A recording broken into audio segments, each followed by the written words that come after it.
Baik, Assalamualaikum warahmatullahi wabarakatuh. Waalaikumsalam warahmatullahi wabarakatuh. Baiklah, di sini kami dari kelompok 4 dengan kode sesi 442 dengan mata kuliah pengantar coding dan dosen pengampu Bapak Azul Hendra MSI. Di sini kami akan mempresentasikan tugas proyek akhir kami yang berjudul Program Manajemen Keuangan Bulanan atau Budget Planner untuk pengelolaan anggaran pribadi anak kos. Nah, kenapa kami mengambil judul tersebut? Dikarenakan kami bertiga dari prodi yang sama, yaitu Prodi Manajemen Fakultas Ekonomi dan Bisnis. Judul ini sesuai dengan karakteristik Prodi Manajemen, khususnya dalam bidang pengelolaan keuangan pribadi, sehingga program ini dapat menjadi contoh penerapan manajemen keuangan sederhana yang bermanfaat dalam kehidupan sehari-hari, terutama bagi mahasiswa perantau ataupun anak kos.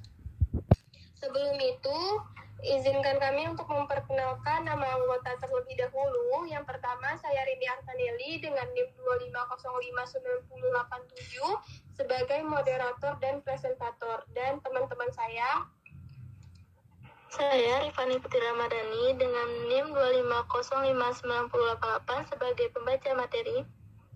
Saya Saskia Aulia Fadilah dengan NIM 2505991 sebagai pembaca materi. Baiklah, untuk materi pertama, yaitu latar belakang kenapa kami mengambil judul tersebut yang akan dipresentasikan oleh Rifa. Kepada Rifa, disilahkan. Baiklah, saya akan mempresentasikan tentang latar belakang kami memilih judul tersebut. Anak kos yang hidup mandiri jauh dari orang tua perlu mengatur keuangan dengan disiplin karena harus memenuhi berbagai pengeluaran wajib seperti sewa kos, transportasi, listrik, dan kebutuhan kuliah. Namun banyak yang belum memiliki sistem pencatatan keuangan yang baik sehingga uang bulanan cepat habis tanpa disadari. Menurut Kapor di Gabai dan Huges 2018, pengelolaan anggaran sangat penting untuk menjaga kestabilitasan finansial. Sementara Gitman dan Suter 2015 menekankan bahwa kemampuan mengatur arus kas merupakan dasar perencanaan keuangan yang efektif. Berdasarkan masalah tersebut, proyek ini bertujuan membuat program budget planner sederhana untuk membantu anak kos mencatat pemasukan, pengeluaran, dan memantau sisa anggaran secara lebih struktur. Selanjutnya. Tujuan dari proyek ini yaitu pertama memudahkan pengguna mencatat pemasukan bulanan, misalnya seperti uang kiriman. Yang kedua, membantu pengguna merencanakan anggaran pengeluaran rutin. Yang ketiga itu menghitung sisa uang dan persentase pengeluaran terhadap anggaran. Yang keempat, memberikan peringatan otomatis bila pengeluaran terlalu besar. Yang kelima, mengajarkan keterampilan dasar budgeting yang penting bagi anak kos. Baiklah, saya kembalikan kepada moderator. Baiklah, terima kasih kepada Rifa. Untuk materi selanjutnya yaitu manfaat proyek yang akan dipresentasikan oleh Saskia. Kepada Saskia, disilahkan. Baiklah, saya akan mempresentasikan manfaat proyek dari itu. Manfaat bagi anak kos. 1. Mengetahui kondisi keuangan secara real time. 2. Mencegah pemborosan dan pengeluaran tidak penting. 3. Mengatur pengeluaran wajib dan pengeluaran hiburan secara terstruktur. 4. Membantu perencanaan ke depan, misalnya menghemat untuk bulan selanjutnya. Manfaat akademiknya yaitu 1. Menerapkan teori manajemen keuangan dalam kehidupan sehari-hari. 2. Memberikan pengalaman merancang solusi digital berbasis masalah nyata. 3. Meningkatkan kemampuan analisis dalam menyusun sistem sederhana. Selanjutnya, landasan teorinya yaitu literasi dan pengelolaan pribadi mahasiswa. Pengelolaan keuangan pribadi adalah kemampuan individu dalam merencanakan dan mengendalikan penggunaan dana secara efektif. Menurut Munir 2020, tingkat literasi keuangan sangat berpengaruh terhadap perilaku finansial mahasiswa.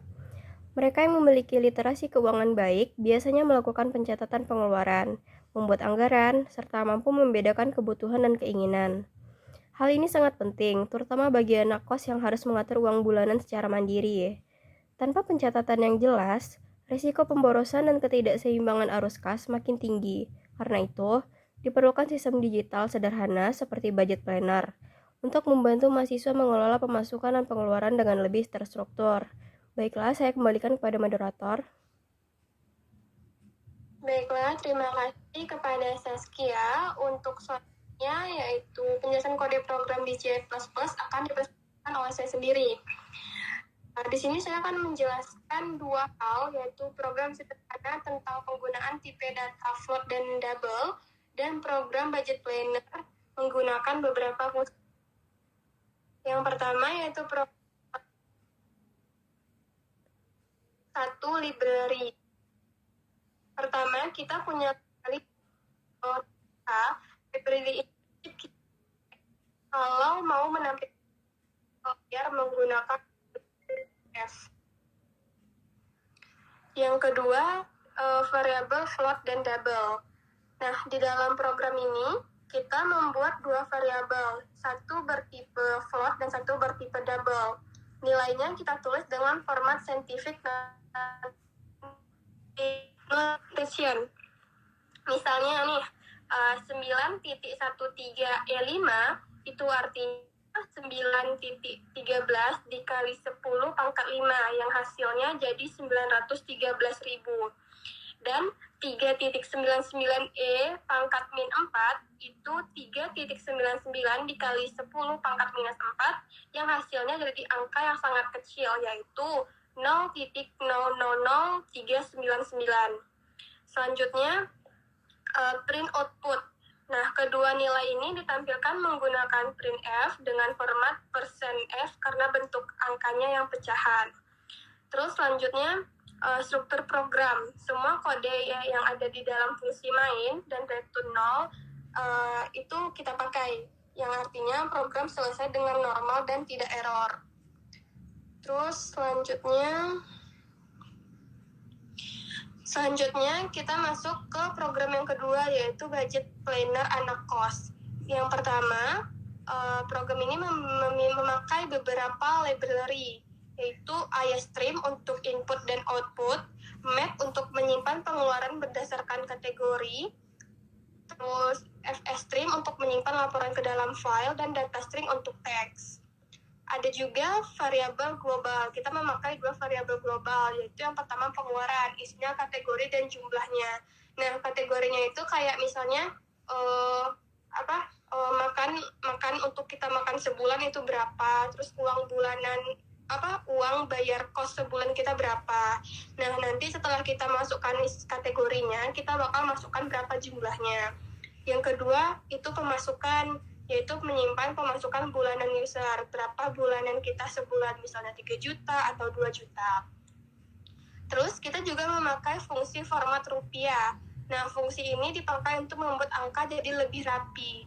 Contohnya dari angka 1500000 itu kan kita susah untuk melihat ini nih 1 juta atau 500 atau berapa gitu kan. Makanya kita ubah menjadi 1.500.000 memakai titik, seperti format rupiah pada umumnya.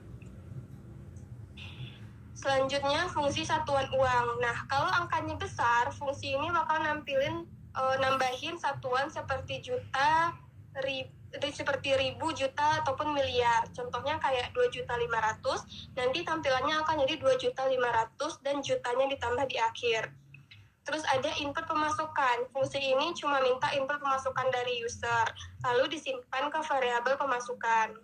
Terus ada juga tambah pengeluaran. Di sini kita masukkan kategori dan jumlah pengeluaran kita. Kalau kategori sebelumnya itu udah ada, nilai barunya tuh otomatis akan ditambah, jadi nggak ditimpa. Selanjutnya, ringkasan anggaran. Nah, fungsi ini yang menampilkan semua data kita, dari pemasukan, pengeluaran per kategori, total pengeluaran, dan sisa uang kita berapa. Kalau sisa uangnya tipis atau minus, program bakal kasih peringatan. Terus selanjutnya ada simpan laporan. Nah, fungsi ini untuk menyimpan seluruh data tadi ke file teks dengan nama laporan budget anak kos txt, jadi bisa dibuka kapanpun. Terus baru masuk ke menu utama. Semua fungsi ini jalankan lewat menu utama yang berisi pilihan 1-5. Jadi user tinggal pilih menu apa yang diinginkan. Untuk pembahasan lebih singkatnya tuh kayak gini nih, alur kerja program dari kodenya itu yang pertama, pengguna menjalankan program lalu menu utama tampil. Nah, pengguna memilih menu. Jika memilih input pemasukan, maka program meminta jumlah pemasukan bulanan yang kayak tadi bisa masukin 2 juta atau 3 juta. Terus selanjutnya jika memilih tambah pengeluaran, pengguna memasukkan kategori dan jumlah pengeluaran. Seperti tadi juga kategorinya apa, misalnya makan, transportasi, kuliah, atau hangout, dan kita masukkan jumlah pengeluaran kita.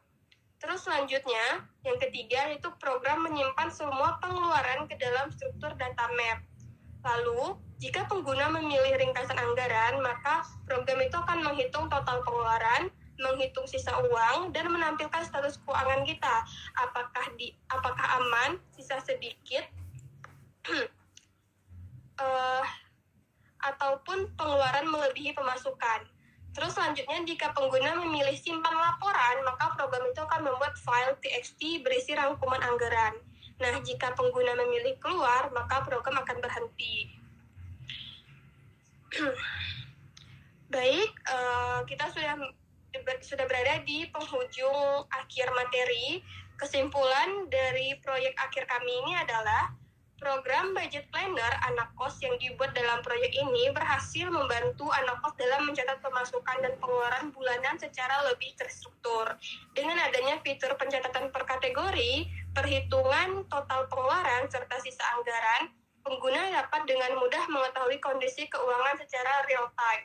Penggunaan struktur data map dan fungsi-fungsi modular itu membuat program lebih rapi, fleksibel, dan mudah dikembangkan. Selain itu, fitur format rupiah dengan titik pemisah ribuan dan label satuan, juta, ribu, juta, dan miliar itu memudahkan pengguna dalam membaca jumlah uang. Sedangkan peringatan otomatis saat pengeluaran mendekati batas anggaran itu juga membantu meningkatkan kedisiplinan.